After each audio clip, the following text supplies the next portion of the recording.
स्वागत है। आज मैं बहुत ही इंटरेस्टिंग टॉपिक के साथ आई हूँ, हाइपोथायराइडिज्म, जो कि बहुत ही कॉमन प्रॉब्लम है। आजकल 10 में से 6 लोगों को, स्पेशली फीमेल्स को, ये प्रॉब्लम देखने को मिलती है। इसके कारण क्या है, कैसे ये होता है, इसमें लक्षण क्या होते हैं, इसके क्या इन्वेस्टिगेशंस होती हैं, इसका क्या ट्रीटमेंट होता है, डाइटरी मैनेजमेंट क्या है, बाकी मैनेजमेंट और क्या कर सकते हैं हम, और इसमें होम्योपैथिक ट्रीटमेंट क्या होता है, ये सारी जानकारी आपको इस वीडियो के माध्यम से मिलेगी।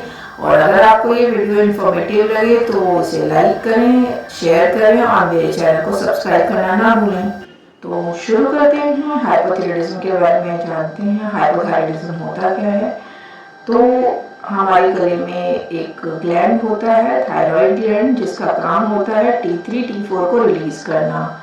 और ये बेसल मेटाबॉलिक रेट जो होता है उसको कंट्रोल करता है, कार्डियक एंड न्यूरोलॉजिकल फंक्शंस को कंट्रोल करता है।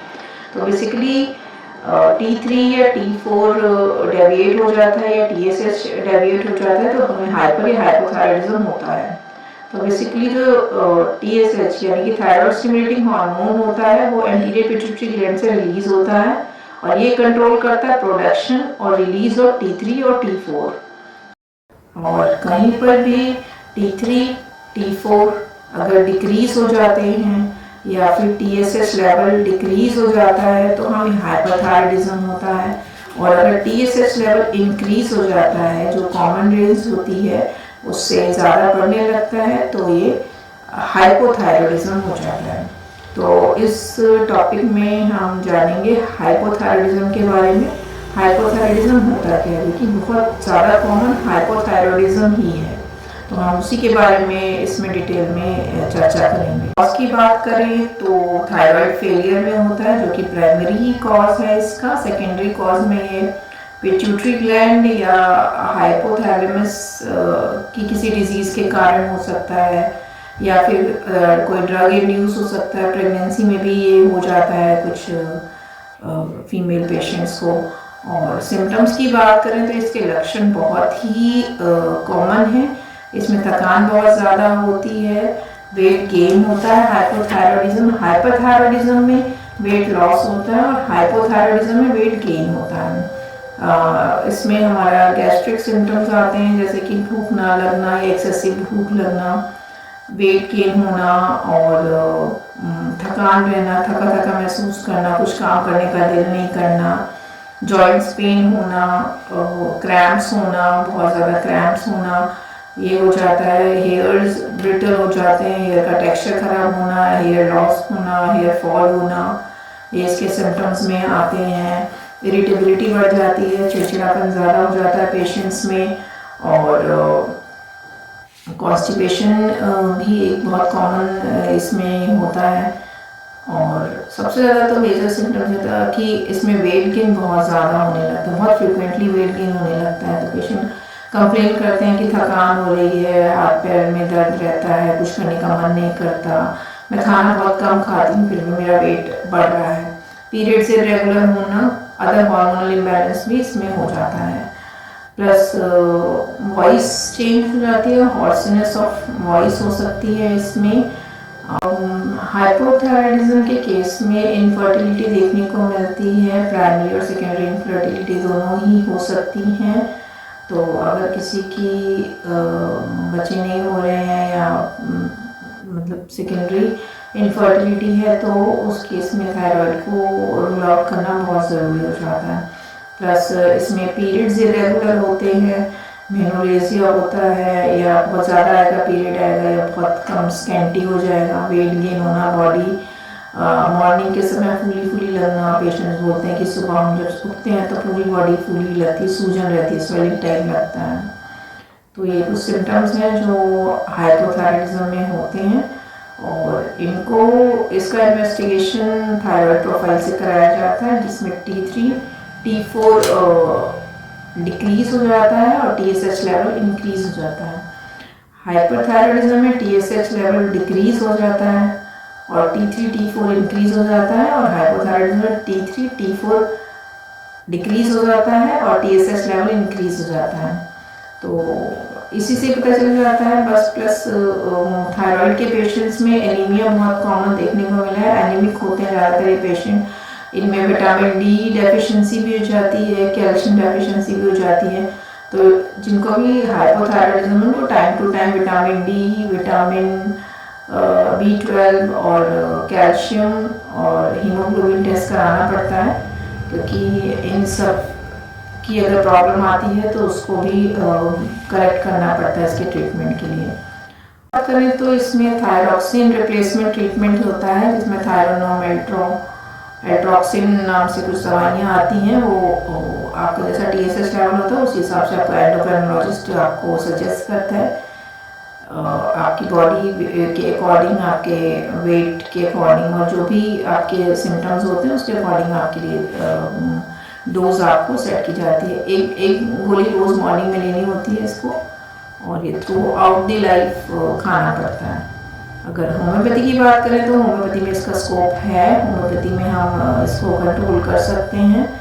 और इसमें दवाइयों की बात करें तो सबसे पहले हम केस लेंगे, केस के हिसाब से कॉन्स्टिट्यूशनल मेडिसिन से स्टार्ट करते हैं, जो कि पर्टिकुलर पेशेंट के कॉन्स्टिट्यूशन के अकॉर्डिंग जो मेडिसिन उसकी निकल के आती है वो देते हैं। साथ में एडिशनल थायरोनॉम बहुत अच्छी दवाई है, बरेटा का, नेट्रोम्यूर बहुत अच्छी दवाई है, सीपिया इसमें बहुत अच्छा काम करती है, आयोडिनम बहुत अच्छा काम करती है, नॉक्समोमिका का अच्छा रोल है।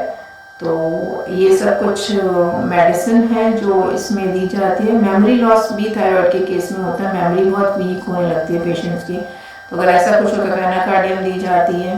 और साथ में एसोसिएट सिम्टम्स हों, जैसे कि पीरियड से रेगुलर हों पेशेंट्स का, तो उसके अकॉर्डिंग मेडिसिन दी जाती है पीरियड्स को रेगुलर करने के लिए। हार्मोनल जो भी होम्योपैथी में मेडिसिन होती हैं, पल्सेटिला, सीपिया, नेट्रोम्यूर, सबाइना, अकॉर्डिंगली ट्रीट किया जाता है। प्लस इसमें अगर ओबेसिटी ज़्यादा है, वेट गेन बहुत ज़्यादा है, तो वेट लॉस करने की मेडिसिन होती है, फाइटोलाकाबेरी होती है, वो दे सकते हैं। और कुछ पेटेंट्स भी आते हैं होम्योपैथी में वेट लॉस करने के, वो हम साथ में इनके स्टार्ट कर सकते हैं, तो उससे वेट कंट्रोल में रहता है।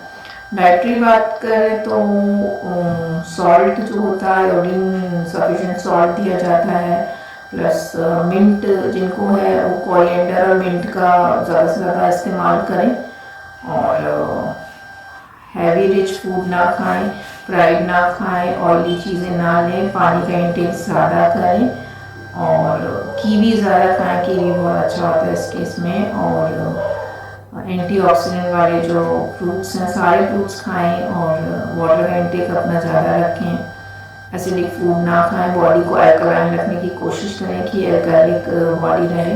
एसिडिक फूड हम जितना खाएंगे, मैदा या फिर जंक फूड ज़्यादा खाएंगे, तो उस केस में वेट गेन ज़्यादा होने के चांसेस होते हैं।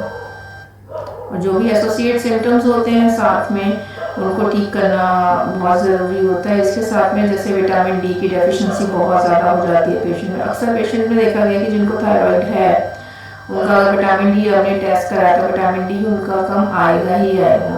कैल्शियम फिर भी लेवल में रह सकता है, लेकिन विटामिन डी उनका कम होता है। तो in addition supplement of vitamin D देना ज़रूरी है, विटामिन B12 देना ज़रूरी है। अगर हीमोग्लोबिन कम है तो उसके लिए जो आयरन सप्लीमेंट्स होते हैं वो दिए जाते हैं। प्लस फूड, डाइटरी फूड में आप जैगरी, स्पिनच और अनार, चुकंदर ये सब ऐड कर लें जब भी अगर आपको लगे कि हीमोग्लोबिन कम हो रहा है। थकान रहती है, बीपी लो भी होता है, बहुत सारे पेशेंट्स को बीपी लो की भी शिकायत होती है इसके साथ में। तो उसके साथ में ब्लड प्रेशर लो की भी कुछ मेडिसिन होती हैं, जेलसीमियम हो गई, चाइना हो गया, फाइबर। फूड्स बताने जा रही हूँ जो हाइपोथायराइडिज्म में आपके लिए अच्छा है, जो आप खा सकते हैं। एवोकेडो खा सकते हैं, Apple, pumpkin seed, chia seed, sunflower seed, ये दोनों अच्छे होते हैं। मखाने अच्छे हैं, नट्स अच्छी हैं, बेरीज अच्छी हैं, हर तरह की ब्लैक ब्लू बेरीज जो आती हैं वो बहुत अच्छी हैं। नॉनवेज खा सकते हैं, chicken, beef, fish, shell fish जो होती है वो आप खा सकते हैं। स्पिनच खा सकते हैं, ये बहुत अच्छा है। और सीवीड्स आती हैं वो खाया जा सकता है। और प्रोबायोटिक फूड जो होता है, कर्ड हो गई या फिर दूसरा कर्ड और बोलते हैं उसको श्रीखंड, श्रीखंड अच्छा है प्रोबायोटिक्स में। ये दोनों चीज़ें आप ऐड कर सकते हैं अपनी डाइट में। अगर आपको थायराइड है, कोरिएंडर ज़्यादा खा सकती हैं, अपनी मिंट और कोरिएंडर डाइट में ऐड करिए, तो ये चीज़ें अच्छी हैं। और फूड आइटम्स जो अवॉइड करना है थायराइडिज्म में, तो वो है ब्रोकोली नहीं खानी है, कैबेज नहीं लेना, पत्ता गोभी नहीं, ब्रोकोली नहीं, रिफाइंड फूड जो मैदे से बने हुए फूड आइटम्स होते हैं वो अवॉइड करना है, मोमोज नहीं खाना है, और कोल्ड ड्रिंक्स नहीं लेनी है, और शुगर फूड जो भी शुगरी फूड होते हैं उनको अवॉइड करना है, जंक फूड अवॉइड करना है। ये चीज़ें अवॉइड करनी होती हैं थायराइड के केसेस में टू कंट्रोल। रेगुलर योगा करना है, मेडिटेशन करना है, अर्ली मॉर्निंग वॉक करना बहुत ज़रूरी है। प्लेंटी ऑफ वाटर आप पी सकते हैं, पानी की मात्रा ज़्यादा पीजिए, कोकोनट वाटर लीजिए, एप्पल जूस पी सकते हैं, अच्छा है ये। और सीड्स जितने भी तरीके के मल्टीपल सीड्स आते हैं, फ्लैक्स सीड, सनफ्लावर सीड और पम्पकिन सीड, ये अच्छा है। बेरीज अच्छी हैं, ब्लूबेरीज, ब्लैकबेरीज, किशमिश, काजू नट्स में आलमंड अच्छा है, आप इन्हें ज़्यादा से ज़्यादा अपनी डाइट में ऐड करिए। ओट्स अच्छे हैं, ओट्स खा सकते हैं, और पोहा अच्छा है, पोहा खा सकते हैं।